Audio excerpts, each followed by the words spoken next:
All right, so I'm here. That's Fyre episode 92. I'm JD. It's a pleasure to be with you today. Let me see how these shades look. A little too much glare. I'll keep them off. But I'm back. Missed last week. I was traveling. I just got back from Electric Forest 2 days ago. Recorded this podcast actually a few hours ago, but the file was corrupt. It didn't save. I talked about my Electric Forest experience for 30 minutes, downloaded some BS apps off the internet that probably gave my computer viruses to try to recover it, and nothing worked, so I had to continue going about my day. But I'm sitting here. It's the evening now. So I turned the brightness all the way up on my computer. I hope it's all right, but that's just a personal issue. You guys don't. You guys are understanding. You guys are understanding. You guys get it. It's okay. But yeah, I'm just gonna recap Electric Forest. Recap the last couple weeks where I've been. Electric Forest was fucking awesome. The mecca of camping festivals, you could call it. The scale of it, the quality of the artists and the stages, the lineup this year was insane. The people are beautiful.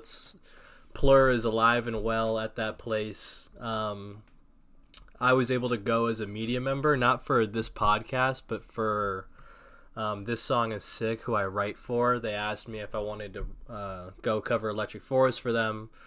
I said, duh, and they got me there. I was media credentialed. I'll talk about that. Talk about how last week I missed the podcast. I didn't have anything, and I was in Missouri. So the weekend before Forest, I was actually at Breakaway Festival. My cousin bought me my tickets, said, JD, get your ass out here. We need to hang.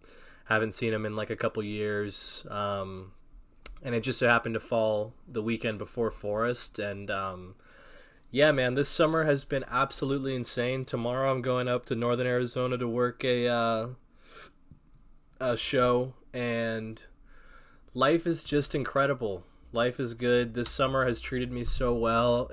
I've been able to travel. I've been able to surround it and build it around music and shows and having work. And being able to go to these places and listen to music and party and meet people has been an absolute blessing. And that's kind of where I am right now. That's Fyre episode 92. I'm JD once again. And I guess we might as well just get into it, right? Electric Forest 2024. The headlines are about the rain. Both Saturday night and Sunday night got rained out, but I think in the end of the day the community won. And although there were a few hours where the music stopped, the party kept going, the festival kept going. People came together, and it didn't seem like too big of an issue based on the people that I was around and the people that I interacted with. But we'll just start from the top, man. Thursday, I got in late because I was sick. I went to Mexico, got deathly ill Thursday, the Thursday after I got back. Friday, I flew to Kansas City to go to Breakaway with my cousin. Dom Dalla, Disco Lines, Troy Boy, Clooney, Tiesto. It was a fun time. It reminded me, if you're from Arizona, of like Relentless Beats show. But it was honestly, so you kind of know the vibe, urban festival, etc. But you know, not Electric Forest or Lightning in a Bottle, you know, but like still serves its purpose. And I actually had a really good time. It was in this amphitheater in KC. But yeah, I was sick and didn't really shake it even until like Friday of Forest. So Wednesday night I was thinking about waking up super early and getting to Forest at a decent hour, but decided to take my time and ended up working. I camped really far, but there was a shuttle that took us in, and My neighbors ended up being really awesome. This couple who is like their 12th florist. They have like 2 kids at home. They had to leave early Sunday to address their kids, and like, a couple other. Behind me, there was a really cool group, and it was just an awesome community and an awesome group of people. But Thursday, I showed up just late for the Levity Honeycomb set, which was the anniversary from last year's set that kind of blew them up. They were just at the festival, took up or replaced someone who couldn't make it, and ended up having one of the sets of the weekend. And this year they were able to play the exact same time slot. It was one of like 5 sets that they did. So I did end up seeing them Sunday. But Levity, talking about Levity, they are for real. It's not just like a TikTok thing. It's not just a temporary thing. I think they're going to be around for a while. Their energy is contagious. They know how to throw a party. They've got the wobbly, wonky, bass stuff that was kind of missing over the last... Not missing. If you're a fan of that shit, you listen to it. But, like, for me, I've been obsessed with house music, since everyone else has been obsessed with house music, like 2020 or whatever. And it's easy to just stay in that lane, but you forget about how much fun those sets can be. And Levity just brings that energy, and I think even if you are a house head, you're able to relate to their music because of all their edits. They had like the Buzz Hermitude remix that had like Love Sosa a cappella playing over it. That was just the hardest shit ever. It was beautiful. Another thing about Levity that I wrote down here was that obviously one of the guys, John, is Robbie from Louis the Child's little brother. And so that family, shout out to them, so cool. That night, Robbie actually did a back-to-back with Levity at the afters, at Evol afters. So, like, shout out to them. That must have been a really cool moment at Electric Forest Festival. They're from Chicago, so it's a regional, sort of party. And but what I love about John of Levity is that he kind of plays the Robbie role for them. The way Robbie is the one talking on the mic all the time and like using the social media all the time, I feel like John is just the exact same way and plays the exact same role for his group. It is so like adorable and like so awesome to see him pick up the microphone during the set, say something sentimental like at the right time, the right thing, and just make the crowd and the set whole and feel together. It is so fucking cool. I love that kid. And yeah, I missed them, which sucked because that set looked crazy, but saw them Sunday at the Observatory. That day also saw Everything Always, who went in, La Youth, Suelo. I showed up late and then went to bed early because I was feeling sick, so got some sleep. I did actually spend a couple hours on one of those trampoline hammock things in the forest, just, off my ass. Had a couple people jump on it with me, talk to me, and then leave. Like, I stayed on that thing for like 90 minutes maybe. But it was a fucking good time. Yeah, and Thursday was a great arrival day. Friday was the day that I really made sure to experience the festival. I went in early. I also found out the extent of my privileges. So I told you, let me turn a light on.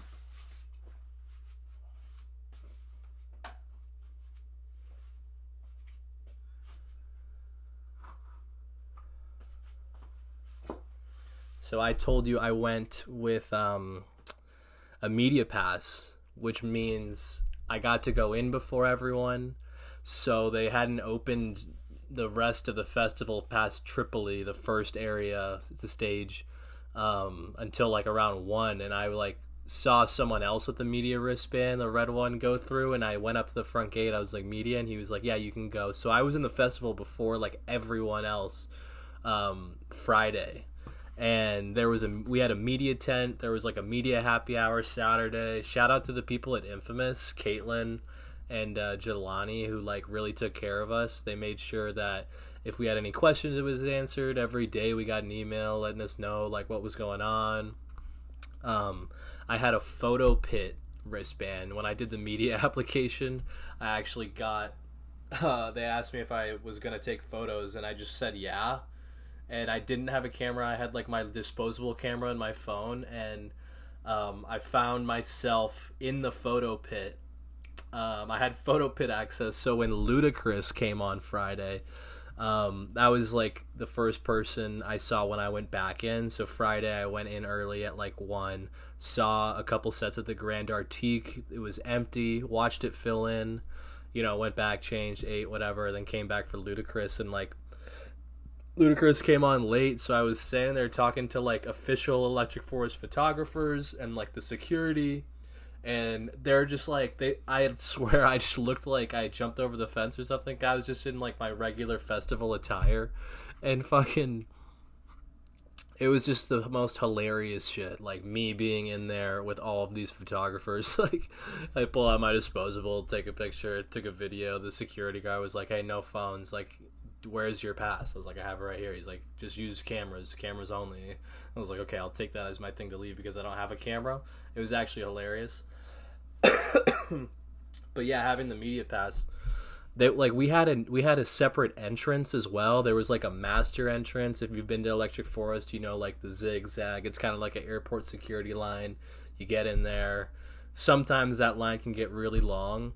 When I went in, on the far side, there was just like a straight aisle to security, and because I had my media band, I could just walk back there. The setup is incredible. I need this podcast to get going because I want to have that access everywhere. It was so fucking cool. But Friday, anyways, had a great time. Saw Ludacris, Suelo. My favorite set of the weekend, West End at Honeycomb. I also missed his set Thursday afternoon. He had an early set, like 4:30 the first day. But West End at Honeycomb was awesome. It was 90 minutes. Tech House, the whole first part. And ended with some bass, mixed in some drum and bass at the end.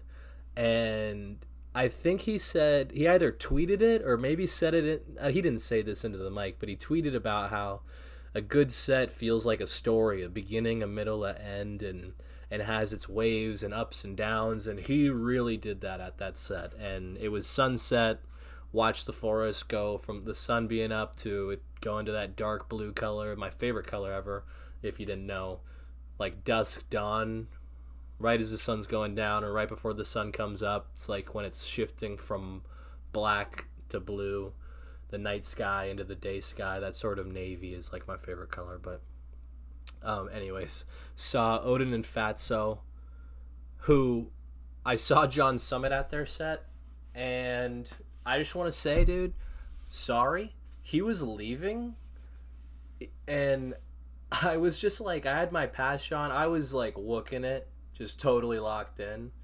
and I just like recognized him as he was passing me, and like just tapped him on the shoulder and gave him a thumbs up because he just kept walking and just kind of gave me one of these like just a smile. Like he was probably tweaking too, but the guy, like, sorry John, I didn't mean to scare you, and also like you shouldn't touch people like that.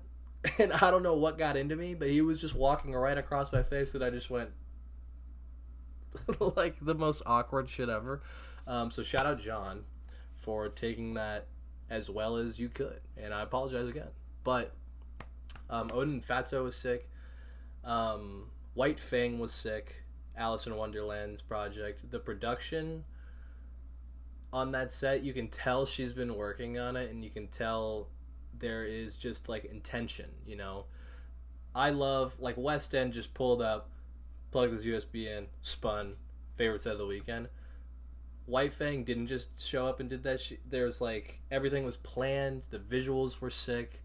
There was like a robot voice talking to the crowd during the breaks, and it had ups, it had downs. She played classics, she played bangers. It was just a really well put together thing. She is a one of one talent. I love her so much, and she's just like a mom now. Watching her like life, you know, go has just been so cool. Saw Wooly that night. That shit was hard as fuck. Saw It's Murph late at like 2 a.m. Another one of my favorite sets of the weekend. I saw him at M3 back in March here in Phoenix, and this set was like 10 times harder and 10 times doper. He really brought that shit. And then Friday night was the night that I went for it. Again, I was sick and like felt good enough to go and to party. So Friday night I like started drinking. I didn't drink at all Thursday. Shout out to me. Or Friday until like the evening. And then I found myself at the afters until like 5 or 5:30 or something. But saw EZoo back to back. I believe it was Trip Street and then Big Gigantic as well. Big Gigantic was another like highlight of the thing. Saw him do that. Saw him at Gigantic Nightmare. He came out Sunday at Louis the Child's like Six in the Forest tribute set, like a throwback set that Robbie did. Really dope. I wasn't there. Fuck me. Because Louis the Child's like one of my favorites, but he came out and did that, and then you know, closed out the festival at the afters on Sunday. I'll get to that though. But Saturday, woke up at like 10:30 to just thunderstorms. This is when the rain came. The first 2 days were hot, humid, muggy, honestly quite uncomfortable. Saturday was rainy all day. It broke in like the early afternoon. I went in, saw Kenny Beats. He was playing a bunch of house. He was playing like Anti-Up, playing all this cool ass house music, mixed in some Young Thug, of course. There was a happy hour for all the media people, so I popped in there, had a few free drinks. It was great. Talked to some people, and then went and saw Jules at Sherwood Court. Also, White Fang was at Sherwood Court. They turned that shit up for her. I swear to God, it was so goddamn loud. I had like earplugs that they gave me at Ludacris. The security guy was walking through the photo pit making sure everyone had them, because like once again the photo pit is just on the other side of the barricade, like rails, and then where all the photographers are walking, just standing right in front of the goddamn speakers. So they were handing out those. I was like, I cannot believe I'm right here. It's so dope. I was fucking, it was so cool. It was so cool. But I have some pictures. I have on my fucking Polaroid. I took some videos too. That shit was cool. But anyway, Saturday, Jules at Sherwood. It started pouring. I put on my poncho, went to the middle of the dance floor. Everyone was getting it. It was so cool seeing everyone dance in the rain, not letting it affect them, not letting it change their mood. During his set, while he's playing like some collab with Excision, he takes the whole set stops. The PA system goes like, there's just this voice that's like, yo, we have to, you know, shelter in place due to severe weather. The festival is shutting down. Go back to your campsites, shelter, da da da da da, over and over. So I was at like the furthest point in the forest at Sherwood and had to walk all the way back. But I was not impressed, but cool. It was cool to see how there wasn't any panic. Everyone was super chill. You know, you can imagine in certain situations or certain settings, like this sort of mass panic setting in, but at like a rave and at a place like Electric Forest, everyone was so nice, so cool. I actually decided to see if I could catch the shuttle back to my campsite, but even the shuttles weren't running because of the weather. But, you know, met my neighbors, was talking to some people. They pulled out an aux cord, plugged into the bus. Like, everyone made light of it. And, you know, when the rain could have downed everyone's mood or whatever, like, everyone kind of took it and rolled with it. And I thought that part was beautiful, because a lot of the headlines that I've read of Electric Forest were like rain affected it heavily. But in the end, like, the stories I was hearing from like my neighbors even and people I was meeting, like, This one guy that I met, he got ushered into the Good Life camp, like the VIP camp, and where he wasn't even supposed to be there, but like this group took him in, let him go into their RV. He was like, I washed my hands. It felt so good. And like, even I had a tent that was attached to my car, but I didn't have a canopy. And so my neighbors like took me in, and like we hung out, smoked a couple joints, whatever. My other neighbors were all hanging out together. It was just like so cool watching everyone come together. And like it was rained out probably from like 7:30 to 12 or 12:30 or something, so a solid 5 hours. And after that though, they had Subtronics. They opened up the festival again, went a little later than usual. Subtronics, LSZ, John Summit, Sammy Vergy, Barkley Crenshaw, Major League DJs, LPGOB, they all came back out after that evening storm. And let me just say, I didn't make it back in. I was one of the people that went to sleep, and not only did I go to sleep, I slept for like 12 hours. So my body needed that. Sounds like I slept a lot, but I promise you I was in the festival and living it, okay?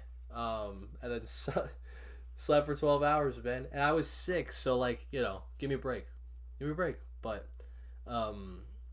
also let me say, I did go alone to Electric Forest. Going to a festival alone is a fine thing to do. Do not be scared to do it. I know I went for work, right? The company sent me. I was there as a journalist, whatever. But like at a place like Electric Forest and at electronic music shows, the community is just so welcoming and so beautiful, and like you are able to like manifest and attract things, when your vibe is right and when you want something. Like it's kind of like a big life lesson. Like it can come to you if you really genuinely put out that good energy. And like I had neighbors next to me who were like this couple who had been to Electric Forest for 12 years. I had some neighbors behind me who all came together, and I hung out with them. And like it is just such a beautiful thing to experience these festivals and in this community. Like, do not be scared to go alone. Do not be scared to go alone. And I wanted to say that because I'm talking about all these experiences and all these sets that I went and saw, and I was alone for a lot of them, but during them you turn to your side and just say, holy shit, this is awesome.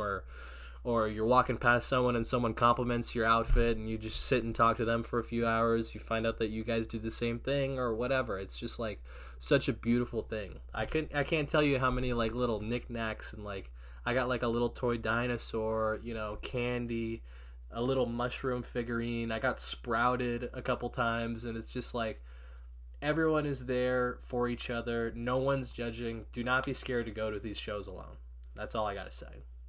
Anyways, I was alone, and I wished my friends were there, but I still had a good time. But Sunday, saw EZoo, It's Murph, Levity at the Observatory, Gigantic Nightmare, some of Chasen's Status, and then eventually around like 10 or 11, I think, it got rained out again.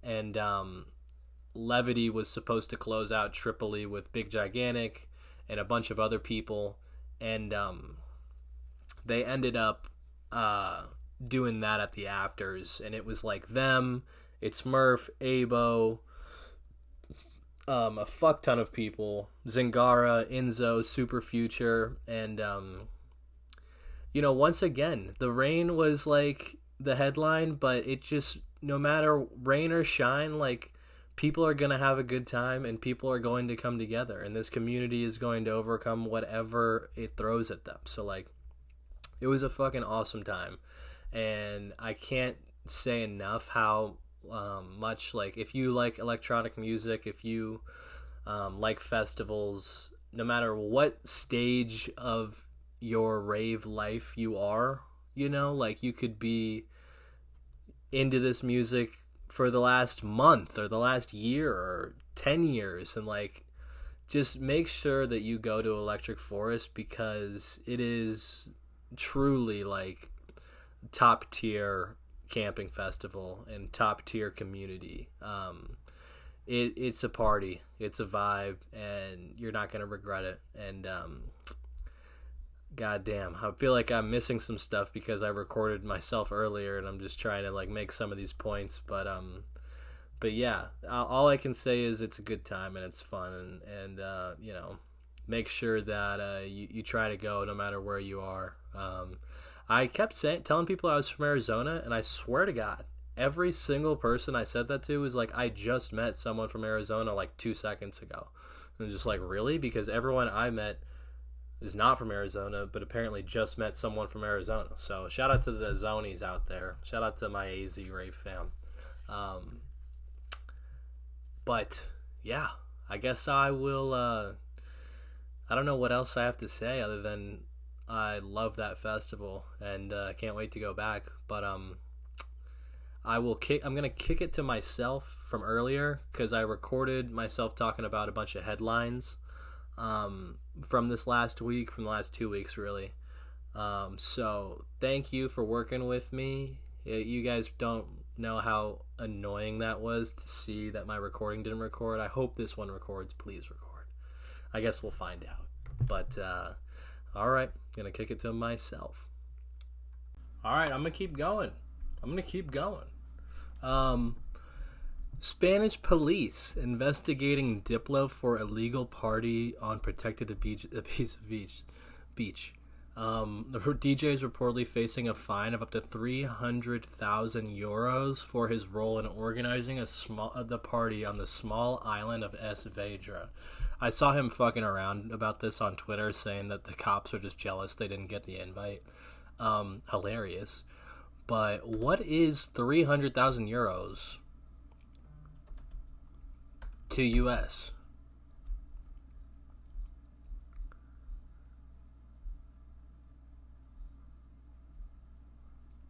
$321,000. The exchange rate is 1.7.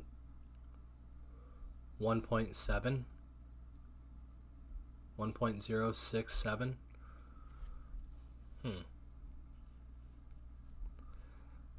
Yeah, it says 300 euros would be 321 US dollars, so just add a few zeros to that. $321,000. Fuck, they used to be way bigger, right? I don't know. This isn't an inflation show. Not an economics show. But on Monday, he performed for fans on the shores of the stunning Cala de Orc, a protected nature reserve in San Josep de Satalaya. Following his performance beside the small rocky island of Esvedra, videos were shared on social media. The city council and Policía Local de San Josep announced an investigation into the event. Diplo and any other organizers could face a fine up to 300,000 euros. Whatever, you know. That's like a booking fee for like one fucking show for him, probably. You know, like he could just go make that back immediately, which is crazy. Booking fee. No, this says 50 to 100K. There's no way.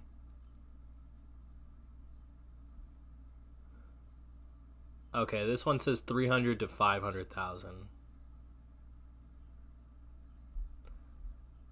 That's what I think, because I've seen Fred Again's. Fred Again's is like fucking $1 million. No, it's not. It's not actually $1 million. But it's like 300 to, yeah, it's about the same. My God. Fred Again. Wait, hire Fred Again for private and corporate events. What is this link?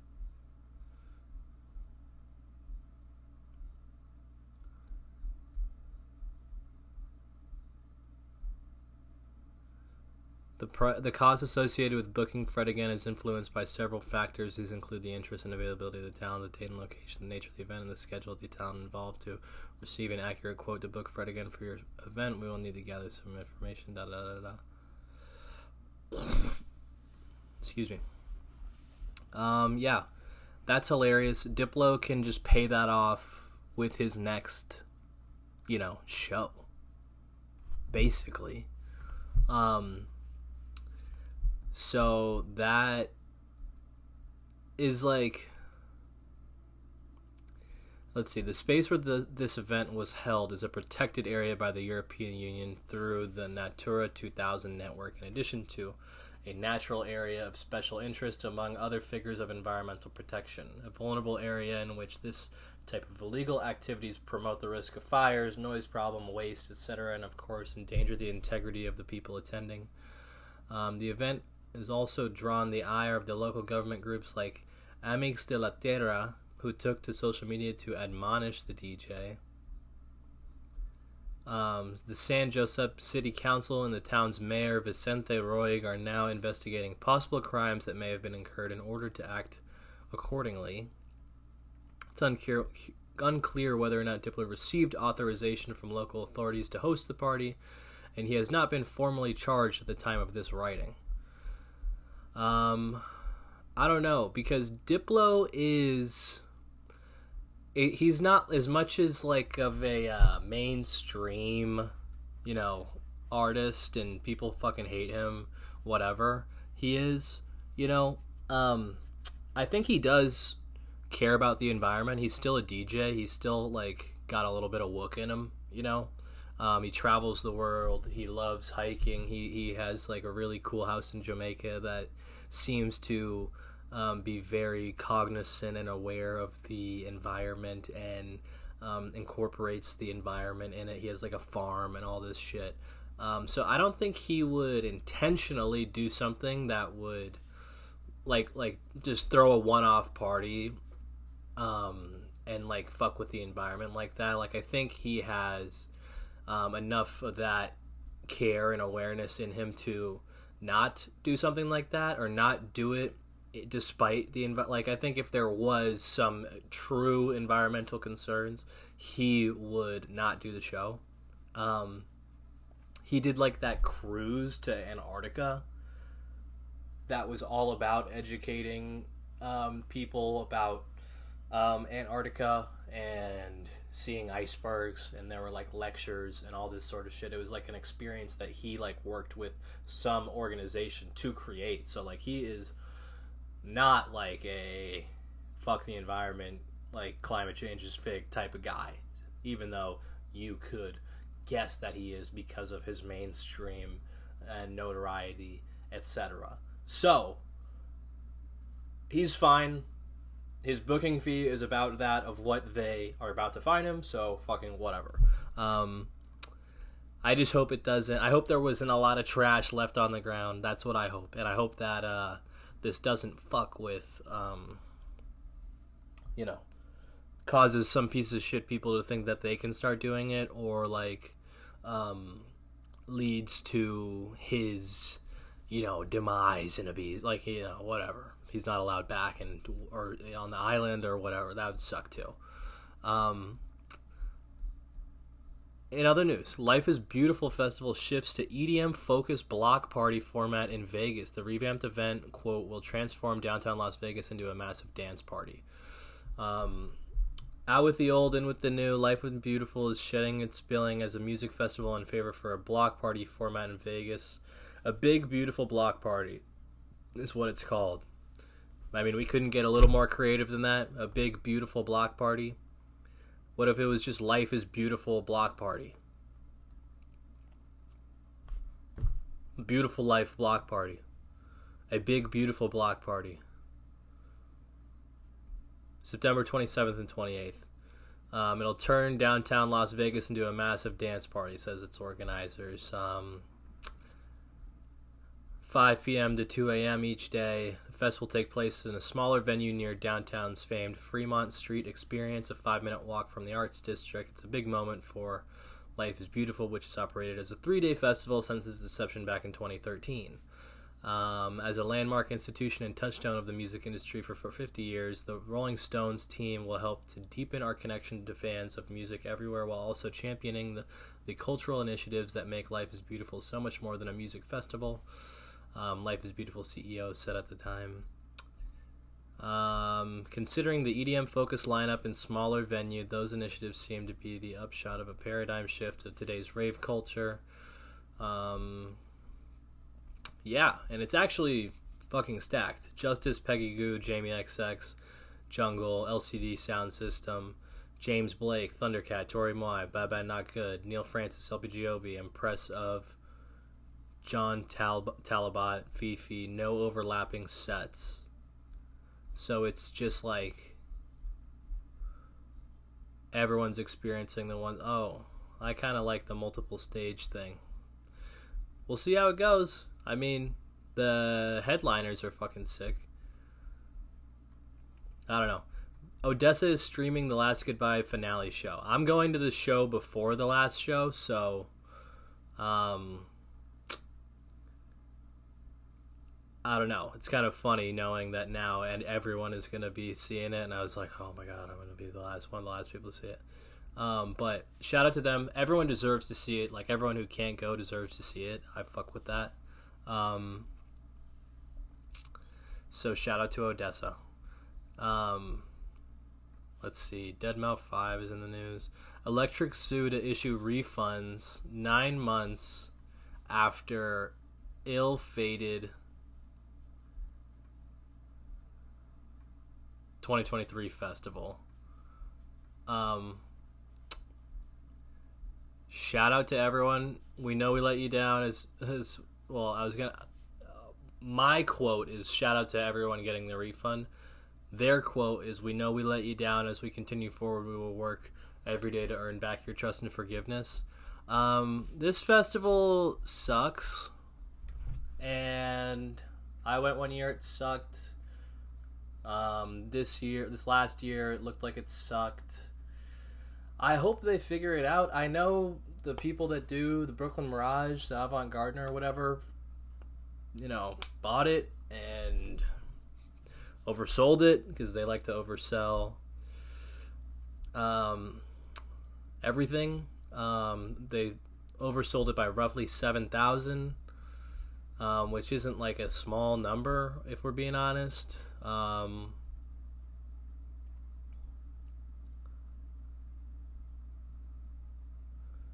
They have all of the eligible ticket holder qualifications. I hope they're not fucking people over with that. The following ticket holders are eligible: Friday, single or multi-day ticket holders that have not filed a dispute such chargeback nor previously received a face value refund. 100% for single day ticket holders, 50% for 2 day, 33% for 3 day. And then it's basically that day for each day, it looks like. Friday and Sunday.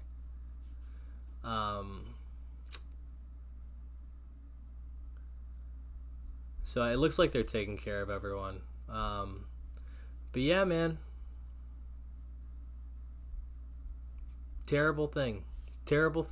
I hate it. I hated that. I hated seeing all that shit go down. Deadmau5 responds to controversial remarks by Spotify CEO, threatens to remove music. So this is tough, because Deadmau5 is kind of a dickhead, but I think he's right. Ek made a comment, basically stating that the cost of creating content is close to zero. Kind of a dig. Considering the financial and physical sacrifices required to create material that keeps his company in business, artists swiftly panned X posts en masse. Incorrect, Deadmau5 wrote. The cost of creating content was 25 years of my life, and much of those proceeds going to your company, you complete fucking idiot. Let me see what this is all about. So, it's a goddamn paragraph. Let me screenshot this. Today, with the cost of creating content being close to zero, people can share an incredible amount of content. This has sparked my curiosity about the concept of long shelf life versus short shelf life. While much of what we see and hear quickly becomes obsolete, there are timeless ideas or even pieces of music that can remain relevant for decades or even centuries. For example, we're witnessing a resurge of Stoicism, with many of Marcus Aurelius's insights still resonating thousands of years later. This makes me wonder, what are the most unintuitive yet enduring ideas that aren't frequently discussed today but might have a long shelf life? Also, what are we creating now that will still be valued and discussed hundreds of years from today?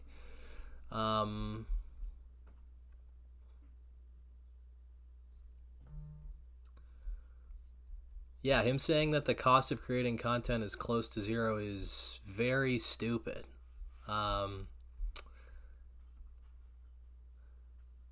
He Deadmau5 then threatened to pull his catalog from these fucking vultures. Enough's enough.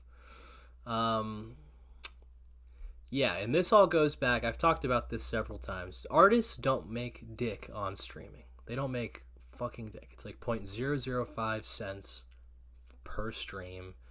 Like 200 streams is like $2 or something. And they make their money elsewhere. I was just talking about Diplo's booking fee. $300,000 to $500,000. That seems like a lot. But he doesn't make dick for all of the Major Lazer streams, all of his single streams, you know. It's just how it's laid out, right? But Spotify rakes in billions of revenue, and because of the subscriptions and other shit. And he actually just, it says here, he raised the subscription again. I didn't even know that. I have Spotify. Fuck. Meanwhile, musicians are appealing to Congress to push for an increase in streaming royalties. Fight rages on after a recent study suggested that independent artists currently need to accrue 5 million streams to earn the equivalent of U.S. minimum wage. That's true. But again, they make money off live shows and touring, etc. Artists need to be multifaceted to survive. Social media, as corny as it can get, people need to be on social media, you know. Streaming, they're not going to make shit from there, but they need to be on there to gain fans, make fans, allow people to listen to their music, have their music somewhere that fans can listen to, etc. YouTube sets. Another way to make money. It's a tough thing. It just seems like streaming is just fucking, from the jump, has said this is how it's going to be and this is how it is. And 5 million streams a year to get minimum wage is kind of nuts for very small artists. I think there's like 97% of artists don't even fucking hit that, or don't even get close. And I talked about this. Spotify announced that they would need to meet a minimum threshold before they're even able to obtain the royalties from the company. So yeah, it's another fucking messy situation with Spotify. What do you know?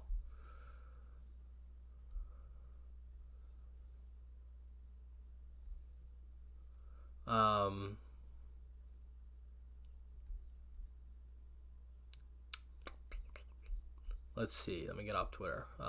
What else? Splash House lineups dropped, and they're pretty fucking nuts. I want to go to this one year, maybe this year. After hours at the Air Museum. Oh shit. John Summit and Disco Dom second weekend. Fly With Us, AC Slater and Chris Lorenzo on Friday, and then Duke Dumont Saturday, the first weekend. Body High by EZoo, Gorgon City back-to-back Green Velvet. Ooh, that would be sick. Odd Mom and Omnom, Hyperbeam. I saw them at Eforest as well. That was fucking nuts. Hugel, Nitty, Shipwreck. This is all house music, I believe. And Friends, Joshua. Those are all the first weekend. AC Slater and Chris Lorenzo are the second weekend. That's cool. Dr. Fresh, SG Lou. I would love to see a Dr. Fresh set. It's been years. I would love to go see a Dr. Fresh set. Ewan McVicker, Jangy, Riordan, Truth and Lies, Wednesday, West Mills, 3 resorts in Palm Springs. Looks like a great time. Man who attended Electric Forest has passed away. This is terrifying. He traveled from Rothbury to Rothbury from Cherry Hill, New Jersey. That a man attending the festival was transported to a local hospital at approximately 12:10 a.m. He passed away while being treated roughly a day later. No cause of death has been given at the time of writing.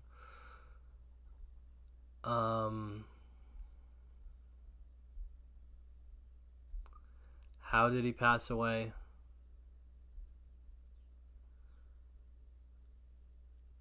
The Michigan State Police reported no major incidents in connection with Electric Forest this past weekend. It is unclear why Lewis's passing wasn't mentioned alongside the 73 lesser incidents like drug possession, vehicle crashes, and petty theft.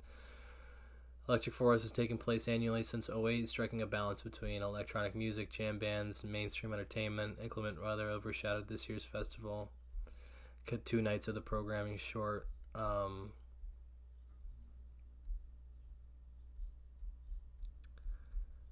Man, I hope he's he's not okay. I hope they figure out what happened. That's awful, man. Absolutely fucking awful. And I hate to end on that note, but my God. We're going to have to end on that note. It seems like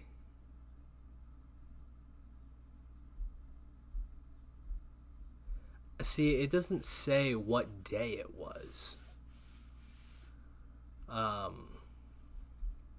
So I don't know if it was after the festival, during the festival, whatever, but man, let's see.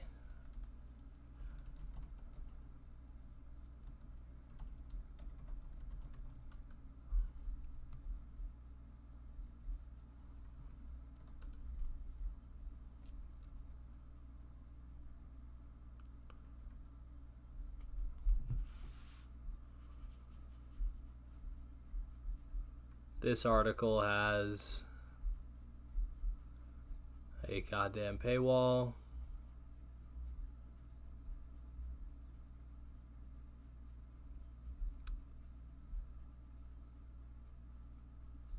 Man, rest in paradise, brother. That sucks. But anywho, this has been That's Fyre. Thank you for watching, if you have this far.